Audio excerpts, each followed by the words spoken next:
Tonight, my guest is William Cumpiano, luthier William Cumpiano, and that means that he is a master at making guitars, at the art of making guitars. And William, thank you so much, and welcome to Tertulia. Well, welcome to my shop. I'm glad to see you here. Thank you so much. And you were my guest about 2 months ago or so, and I'll tell you the response was so good that I had to ask you if you would be kind enough to do a second show with us. This time we are going to focus on the making of the guitar, the process itself. So would it be okay if we start with the wood? Like, what kinds of wood do you use? Well, I purchased the wood in various forms. Some of the wood is domestic, that it grows. It's actually sourced from the United States, but a lot of my woods come from tropics and from faraway places. And some are very valuable and some are rather common woods. But they usually come in large planks, in which case I need to then reduce the planks into parts that will go into the guitar. And here are some examples. For example, we have this African mahogany. The woods are selected mostly for the different properties. Each species has its own particular density, its own particular color, its own particular weight, its own particular resilience. And the tradition has taught us that certain types of wood, certain species are particularly good for this part of the guitar, other species are particularly good for this other part of the guitar. So we actually have about 5 or 6 different species on any given instrument. For example, this is mahogany from Africa, and this is rosewood from Central America. This is how I have to obtain it in rather large pieces, and sometimes the planks are so big I have to cut them and reduce them to size. This is cedar. It's called Spanish cedar, and it comes from Central America.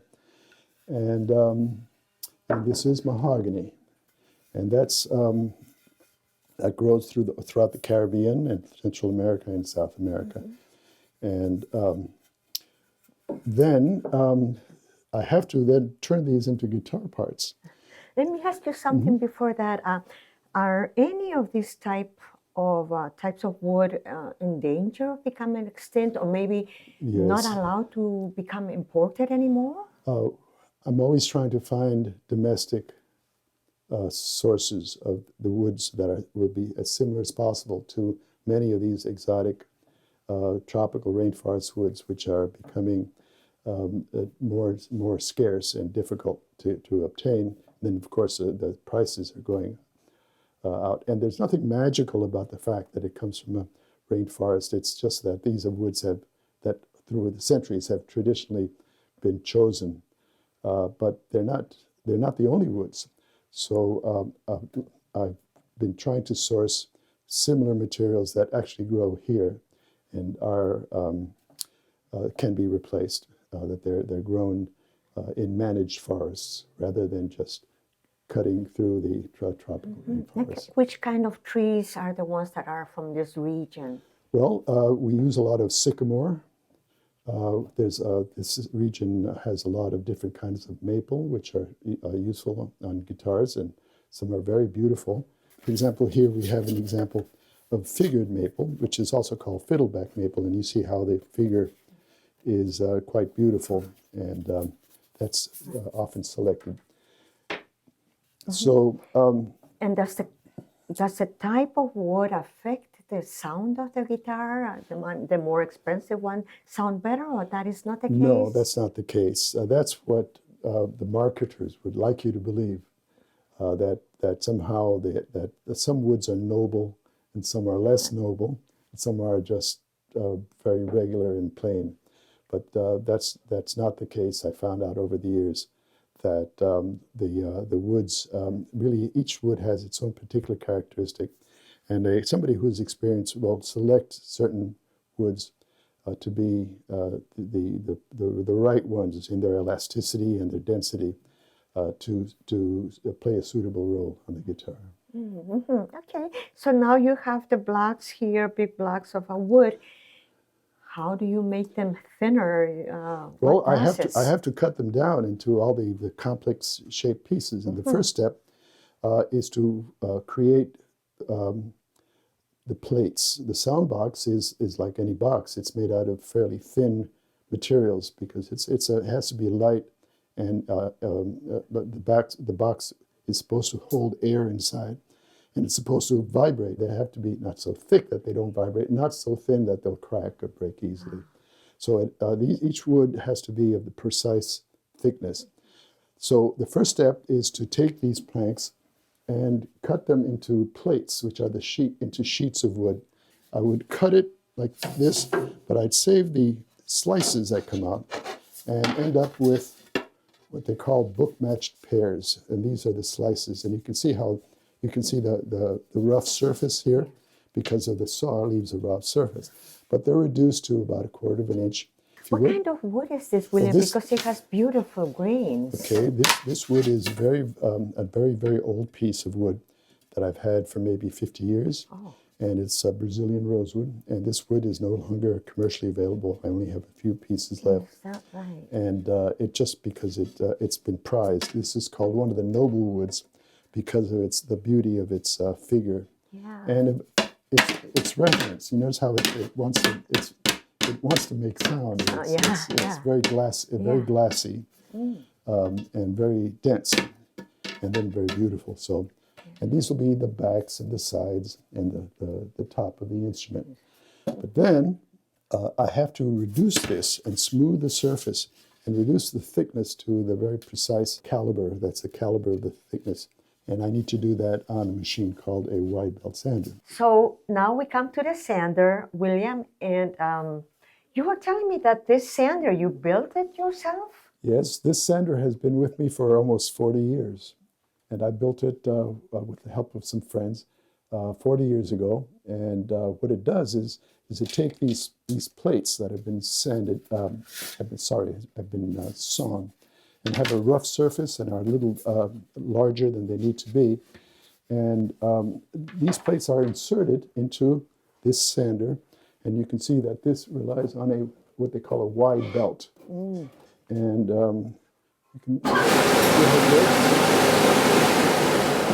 and then down here you'll see that there's a mechanism that actually draws the piece underneath the rollers and removes just thousandths of an inch at a time every pass.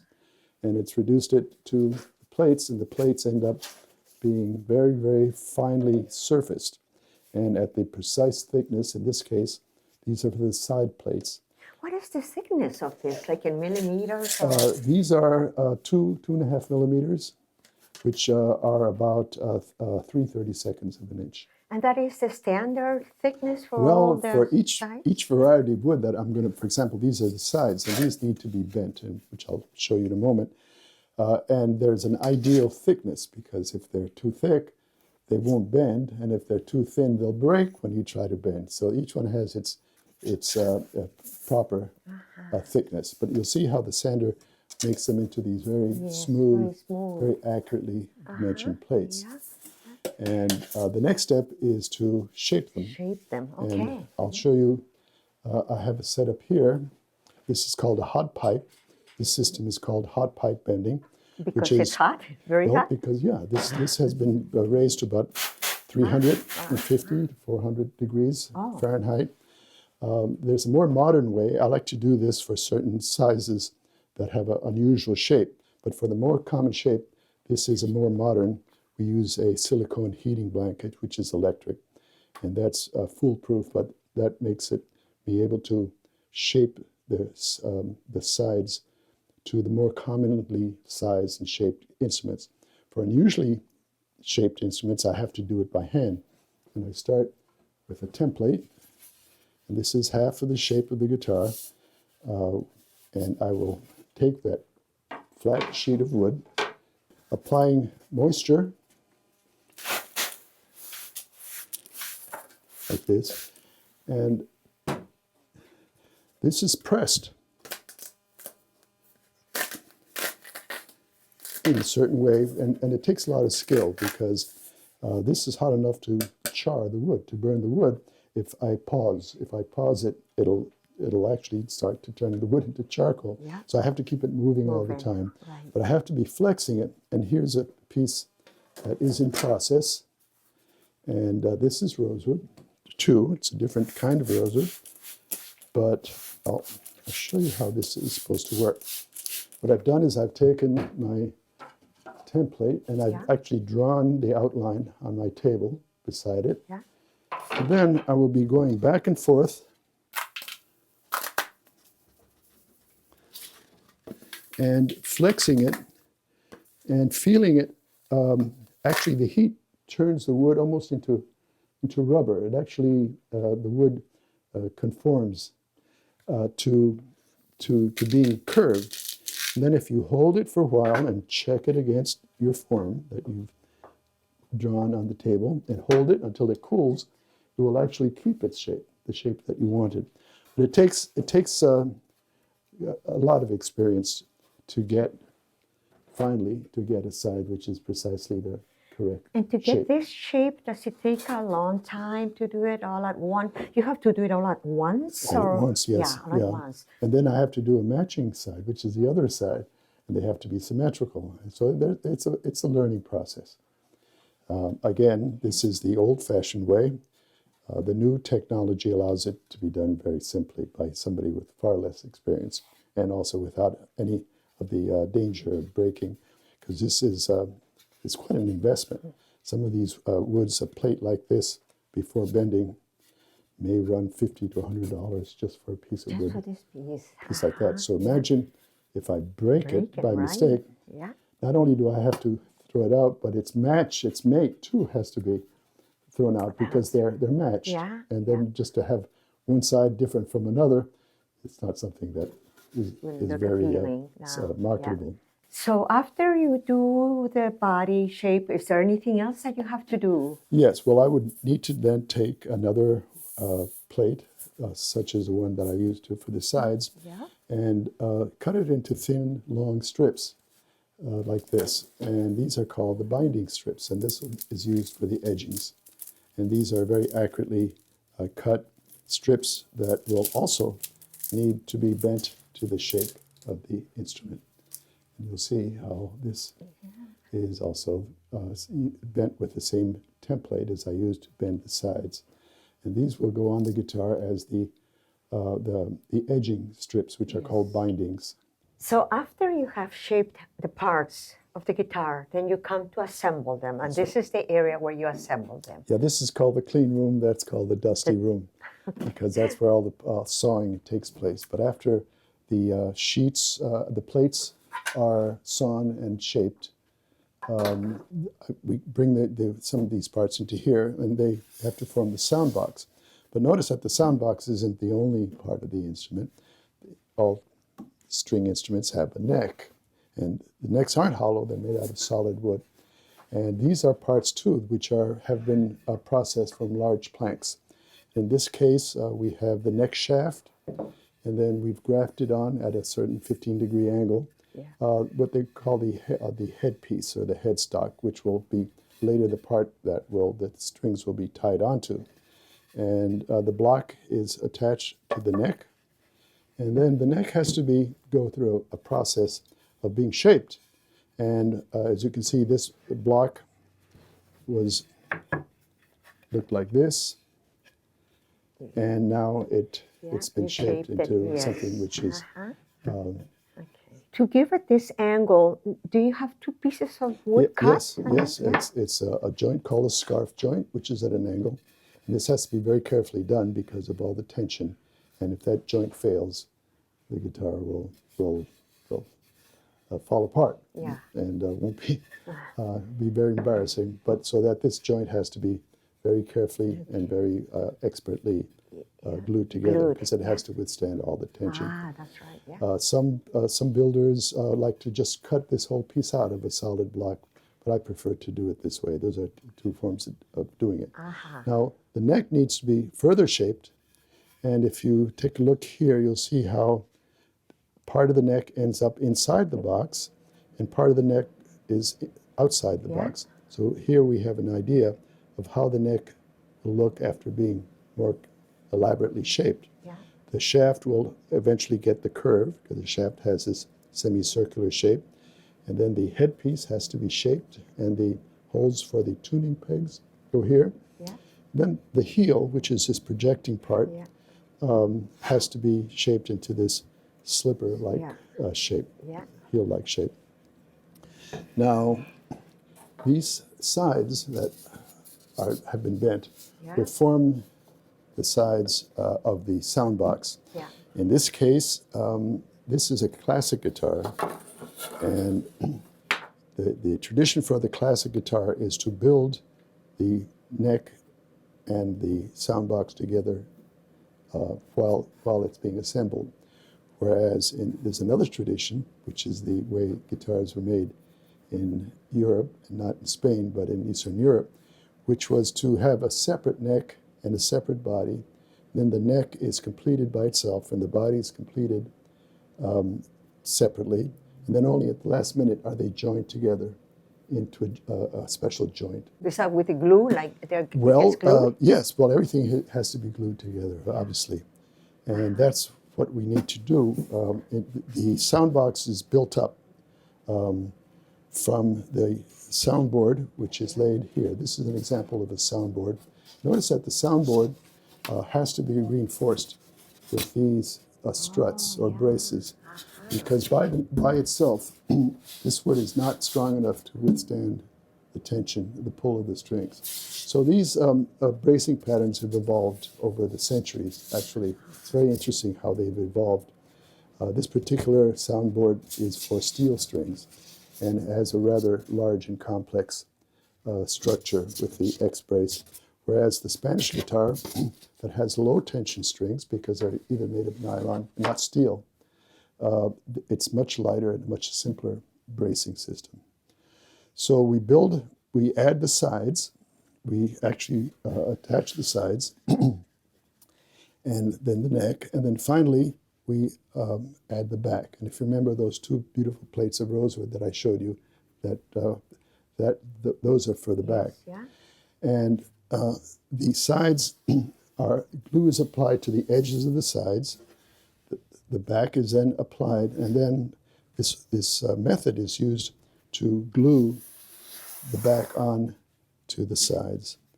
And this is a very old technique which is called roping. And the old builders used upholstery tape, which is that they called it roping. But I prefer to use these strips that I got from an inner tube because they have they're Elastic, stronger. right? And I've cut this from an old inner tube. So what you do is that you start by stretching this. Now remember, the back has just been attached to the sides, the curved sides, Right. and then glue has been attached to the edge. So I need to put pressure because when you glue two pieces of wood, you need to apply pressure for them to hold strongly. So there's glue now here, and now I have to apply pressure all along this very thin edge that surrounds the guitar. And then that pressure is applied by using this rubber rope. And that's how the back is roped on, and it's glued, and that encloses the sound box. I have a question here. I wonder if that same process that you're using now to hold it together used in the big commercial industrial production? So this is only because it's custom made? This is for artisanal guitars. This is hand making of guitars. They have these large presses that have these parts, and they just come down all in one like that. Yeah. And the process is mechanized, completely mechanized. Yeah. Okay. And you leave this here overnight, or just? Well, the glue I use, which is an evaporative glue, which is very much like your Elmer's glue, is a white polyvinyl derivative. It's called aliphatic resin glue, or yellow glue. I can unwrap and take the tension off in half an hour, but it's only fit for handling. I can't put any kind of pressure on it. I have to let it sit overnight for its final strength, for the glue to finally congeal to its full strength. Yeah, okay. But I can unwrap it in half an hour. Yeah, handle it at least. Handle it, yeah. What are these things for, Okay. William? Well, I showed you those binding strips before. These binding strips happen to be figured a curly maple, fiddleback maple. Then I have to cut a mortise or a little slot around the edges, because you see the edges are rough. Yeah. And with those little bent strips, the bindings are applied, and inside of the bindings, we use decorative strips called the marquetry, mosaic marquetry. And some builders actually go to the trouble of making them themselves. But I have a source that has that people who are specialized in making them. And if you can see how this is a decorative woods, different colored woods, and these are called mosaic marquetry strips, and they're used to decorate the edges and finish the edges. Like that type of Yeah, guitar? here's an example. This is not a guitar. No, that's a quattro. This is a quattro that's being assembled. And you notice how the edging is applied. Yeah. Then the marquetry strips are applied. They have to be bent, and they have to take, see, it's a decorative appointment. Yeah. Is that the same thing that is used in here? The same material that I use for the orifice? Yes. There are all kinds of different patterns that are used traditionally. And, and again, this is all very laborious. Yeah. And what kind of wood is this one? well, the soundboards are generally a different kind of wood than the rest of the guitar. Most of the guitars are made from hardwoods. And, I don't know if we recall during we talked during our last interview, was that there are two different kinds of wood. One is very light and very flexible so that it resonates. And then these are much more dense, which are the hardwoods that are used for the rest of the instrument. So is this the main part that makes the sound? This is a part of the instrument that gets the strings get coupled to directly. And the vibrations of the strings then, the vibrations are transferred to the part here, which is called the bridge. And then it's transferred not only to the entire instrument, which is radiating acoustic energy, but also there's another process that the air inside the sound hole is being compressed and rarefied because the walls are elastic and they're moving. So the air gets puffed out, in and out. It gets sucked in and out here and are producing the low frequencies of the guitar, while the vibrations of the surfaces are producing the higher frequencies of the guitar. Will the size of the sound hole determine the sound of the strings, or does it matter? Well, not specifically. It's just that the sound hole is too big.